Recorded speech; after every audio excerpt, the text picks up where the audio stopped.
La comedia ha sido uno de los géneros cinematográficos más importantes de todos los tiempos, logrando crear un impacto sobresaliente, abarcando una gran cantidad de campos, demostrando con esto que la premisa de provocar la risa sin duda llegó para quedarse. Como definición, se puede decir que las películas de comedia buscan generar risa y diversión en el público mediante una historia donde ocurren enredos o eventos conflictivos. Muchas de las veces, estas situaciones son comunes en la vida diaria, por lo que se intenta mostrar el lado divertido de todas ellas. A continuación, se mostrarán algunos datos históricos relacionados con el cine de la comedia, en los cuales se podrán ver hechos relevantes e interesantes, así como los directores y actores que han destacado en este género. Asimismo, se analizará la película El Gran Dictador del director Charles Chaplin, con el fin de conocer el motivo por el cual se generó un impacto en la historia del séptimo arte.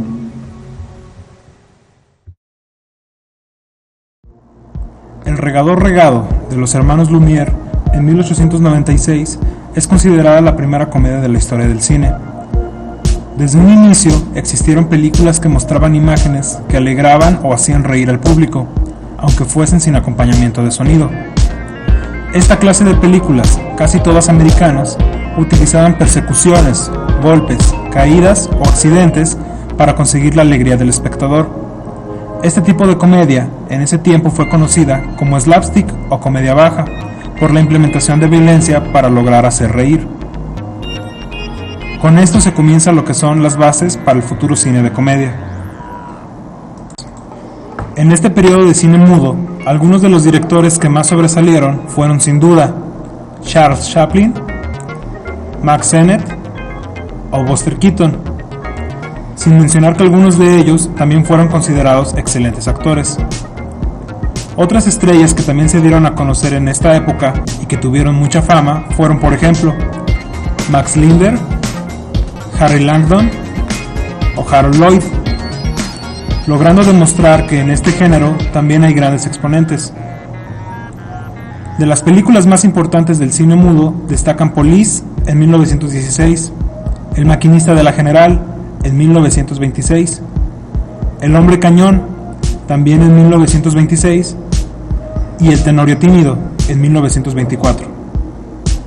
Con la llegada del sonido a las películas, casi todo cambió radicalmente, como la técnica y la expresión, sin mencionar los costes de producción. Con esto ya se esperaba que las películas contaran con diálogos más inteligentes, como frases, chistes o juegos de palabras, además de sonidos y música que logren destacar los momentos divertidos en todas estas obras cinematográficas. A este tipo de comedia se le conoció como screwball. Desafortunadamente, solo pocos lograron sobrevivir a este cambio, como Chaplin o Keaton. Inclusive Laurel y Hardy y todos los demás no soportaron la fascinación del público por el cine de sonido. En casos específicos, la combinación del sonido con ese tipo de películas provocó que nacieran nuevos géneros, como el cine musical, y sobre todo en Estados Unidos fue donde se vio el cambio más importante, con la comedia musical americana. En esta época comenzaron a surgir ciertos aspectos que definían al actor de comedia en ese tiempo.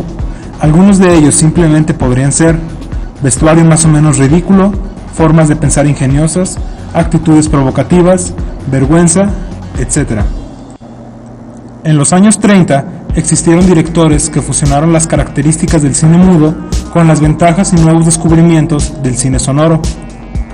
Los hermanos Marx, por ejemplo, lograron ejemplificar esto con películas como Sopa de ganso en 1933, adaptando las opciones antiguas con las nuevas formas de pensar de su tiempo, como el surrealismo. En estos años hubo actores reconocidos como Bob Hope, Jimmy Durante, Jerry Lewis o Dean Martin.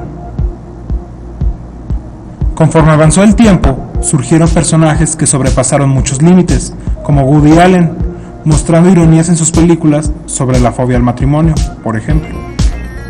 Pero no solo en Estados Unidos la comedia tuvo su época de auge.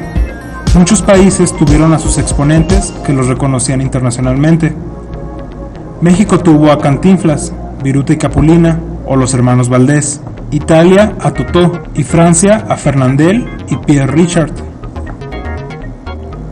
En décadas posteriores, sobre todo a partir de los 60, comenzó a existir un inundamiento de películas de comedia, sobre todo en Hollywood, donde empezaron a formarse diversos subgéneros, demostrando así que la comedia es un género base en donde pueden salir muchos más tipos de películas. Fue hasta en los años 90, donde sin duda las que lograron despegar completamente el género, sobre todo en taquilla, fueron las comedias románticas, con actores que apenas se daban a conocer en esos tiempos y que lograron ser pilares en ese tipo de películas, como Julia Roberts, Meg Ryan o Tom Hanks, sin mencionar actores que atraían sobre todo al público adolescente, como Eddie Murphy.